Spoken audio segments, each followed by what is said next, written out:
December 11th, 1978, six masked men enter the Lufthansa cargo terminal at JFK, neutralize the overnight staff without firing a shot, and disappear with roughly $5 million in cash, the mob's biggest airport robbery, over in under an hour. Then the people connected to the score started dying. Despite a years-long FBI investigation, no one was ever convicted for the robbery itself, and almost none of the money was recovered. How a single employee's gambling debt opened the door to a heist that remains unsolved to this day.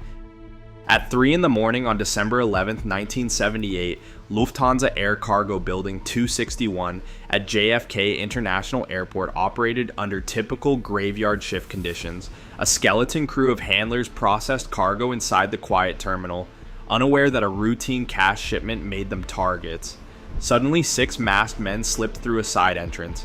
Brandishing firearms, they systematically rounded up the overnight employees, holding them at gunpoint. The intruders bypassed security barriers with precise movement, demonstrating an exact understanding of the building's layout. The overnight staff was subdued, exposing a severe operational vulnerability. This level of operational precision required more than luck. It demanded specific internal knowledge of Lufthansa's daily operations, information held by a single cargo agent named Louis Werner. Werner, struggling under a reported gambling debt of approximately $20,000, possessed complete access to shipment schedules, cargo manifests, and cash handling procedures. He knew the terminal's working routines, the exact timing of high-value transfers, and the physical security weaknesses of the facility. To clear his rising debt, Werner allegedly targeted his employer, translating his daily access into a valuable commodity. This raw operational intelligence did not flow directly to a heist crew. Instead, it moved through Werner's bookmaker, Martin "Marty" Krugman, who operated as the intermediary to wider organized crime networks. Werner understood the vulnerabilities of the vault and the overnight shifts, but he did not control the street-level muscle needed to exploit them. His tip served as the bridge, turning internal administrative details into an actionable plan for outside forces. By passing these logistics to Krugman, Werner provided the foundation for the entire operation, mapping out security blind spots and terminal routines without ever holding a weapon himself. This flow of information transformed a secure corporate facility into a target of opportunity, establishing the exact parameters that allowed an outside crew to act with absolute certainty. At 3:13 a.m., six masked men slipped through the delivery entrance of Cargo Building 261.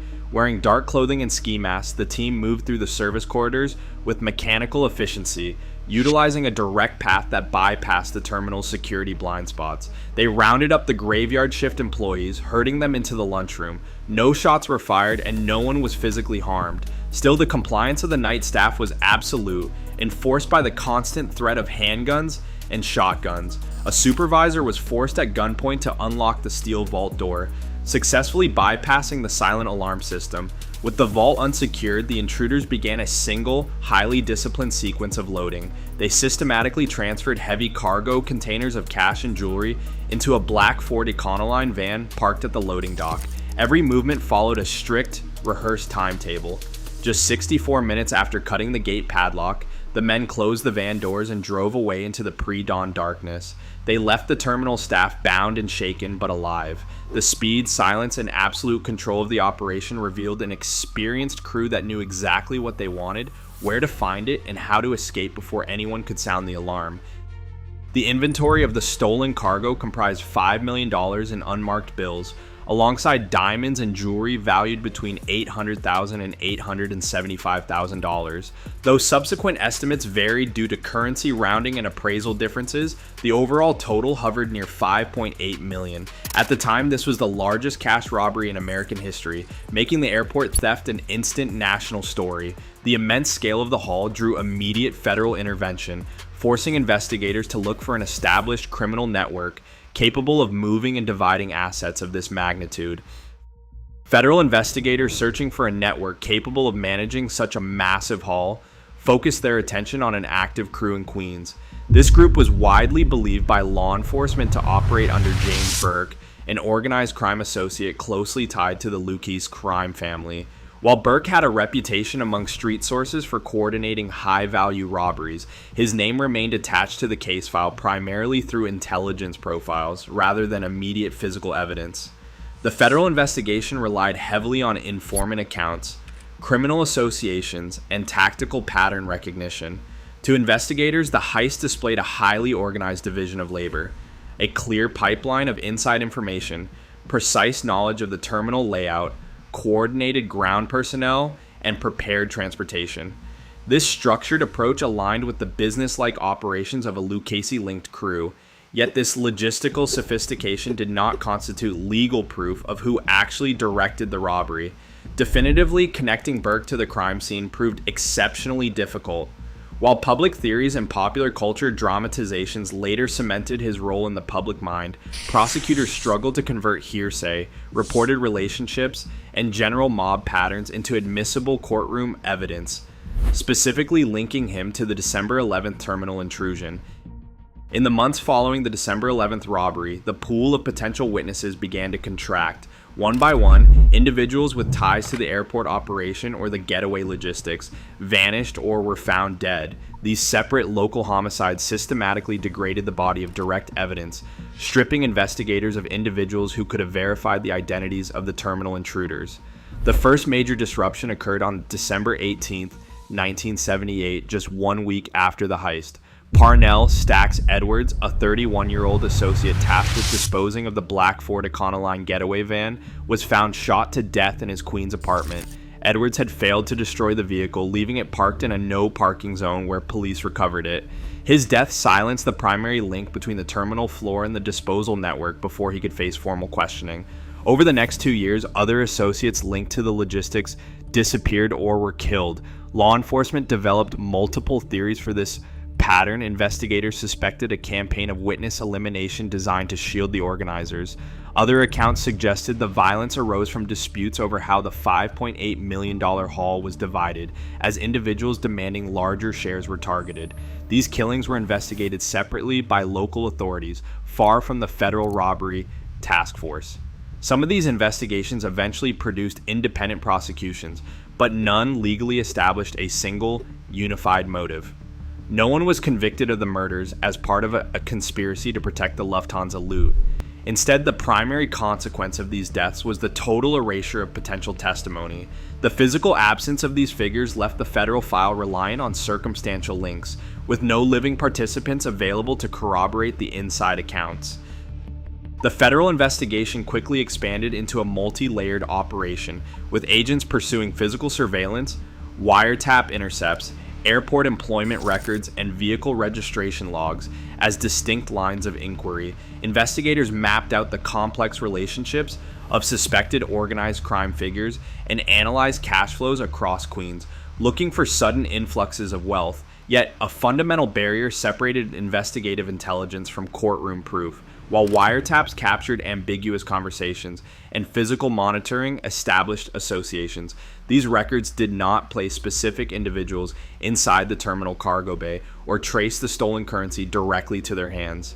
The systematic reduction of the witness pool left prosecutors relying on circumstantial connections that struggled to meet the strict standards required for federal indictments. Financial tracing proved ineffective because untraceable, non-sequential bills disappeared rapidly into cash-heavy local businesses, leaving no paper trail. Prosecutors faced the reality that identifying a likely criminal network through intelligence did not prove who authorized the operation, who entered the terminal, or who controlled the final distribution of the assets. To secure convictions, the government needed direct, corroborated evidence capable of withstanding rigorous cross-examination, exposing the limits of using hearsay and street-level tips to establish guilt beyond a reasonable doubt. The legal record of the Lufthansa heist reveals a stark divide between public suspicion and proven guilt.